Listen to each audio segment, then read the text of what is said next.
Hi! In front of me is Realme GT 2 and today I would like to show you how you can set up screen lock on this Realme.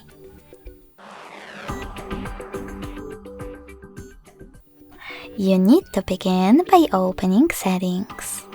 In them, scroll down to access password and security. Now click on lock screen password and select one of those password types, numeric, alphanumeric or pattern. Then wait 5 seconds and choose continue in the pop-up. You can always change your mind by tapping on use a different password type and selecting one of those login methods instead, like pattern.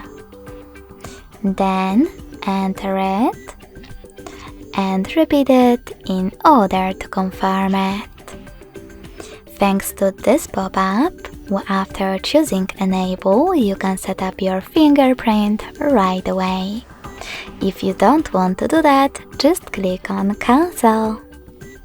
So now when I switch off my screen, then turn it back on, I can see that pattern is now required. Thanks so much for watching. If you enjoyed this video, smash that like button, comment and subscribe. Bye!